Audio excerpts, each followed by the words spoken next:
Chairman of Stewards, Graham Loch, back to have a look at the meeting at Menangle on Saturday night. Graham, we start with race number 1. It was an event won by Later On.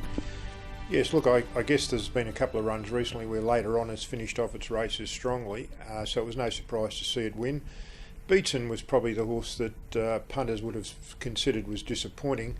It's not the first time that we've seen Beatson forced to lead a race, and possibly hasn't been as strong as people would like him to be close to the line. We did ask Matt Rue if there was any explanation for the performance, and he reiterated a story that he'd provided us with once before, that Beatson's best form is when he's able to have a sit in a race and finish its race off rather than lead. So I guess punters need to be aware that next time they see Beatson as a possible leader, they may have to factor those circumstances in.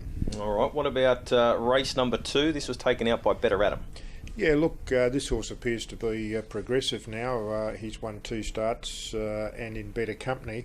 We did report in the race that both the Batterwitz and the Dip were unable to obtain clear runs during the race, but all honours with the winner, had the leaders back, was able to get off that in the straight and finish its race off strongly. Race number 3, Let Us Rock Them, driven more aggressively and proved too strong? Yeah, change of tactics. The connection signalled their intention, and for the reason that it was appeared to be down in class. It certainly did appear to be the class runner of the race, and won the race accordingly, Greg. We did report that I'm the agent had difficulty obtaining clear ground in the straight. Race number 4. Now this was taken out by I Am Mr. Brightside. Yeah, look, again, a horse that possibly was no surprise to see him win a race in that company. It was good to see Stewie Lombo come off the gate and feature in the race. He'll no doubt be improved by the performance, I would imagine. Lose Lad run his usual honest race again from back in the field, and I guess the newcomer to the grade is the horse that was claimed recently and Composed. Was also a good run. We did ask Todd McCarthy about his position in the vicinity of the 300 metres, Greg, where he had the back of Lochinvar, I think, and Lochinvar at the time wasn't taking him anywhere. As they swung wider and he kept the back of Lochinvar, runs did develop which would have put him onto the back of I'm Mr. Brightside.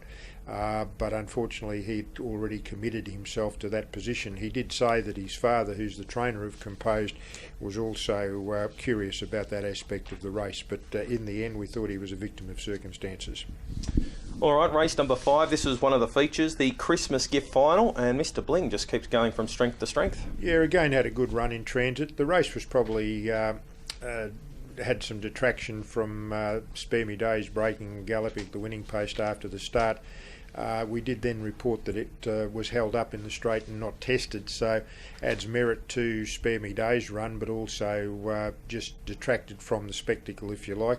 Was a busy finish. I guess you'd say that Mr. Bling was the best driven horse on the day. We did find Todd McCarthy. He did improve onto the sulky wheel of All Bliss in the vicinity of the 600 metres, and there was a $100 fine imposed there. We did also reprimand Todd McCarthy in the vicinity of probably just inside the 500 metres. Gavin Douglas had commenced to improve on Ferncoat Bobby G, and Todd McCarthy, given that his horse was commenced to race keenly, was looking to come out, realised that he wasn't clear to do so, went back in. That was probably just inconvenienced Mr. Douglas for a couple of strides. We did issue a reprimand, and we also reported that Meg's Ferrari, Rykov Lees and In Transit weren't fully tested in the straight as well. They were all held up. Okay, race number 6. Now this was the Sky Racing Ladyship Pace, and our Santa Catalina took the honours. Yeah, look, there's probably no excuses for the beaten division. Our Santa Catalina come from rearwards in the field and rounded them up and won with some authority. We did just query Gavin Fitzpatrick. There would have been people, I guess, not imagine that our Ruby Banner would lead from the outside gate. Gavin explained that he'd tried to drive the horse exactly the same as he'd driven it at his previous start. However, at his previous start there were more gate speed on the line, and he found himself in a forward position, although with cover. On this occasion he was somewhat surprised to find himself outside the leader initially, and when he identified the leader to be asked me Mac. He then proceeded. He felt the lead was available and proceeded, but he said that largely those circumstances of being not a great deal of speed drawn inside him saw him take that position rather than by intention.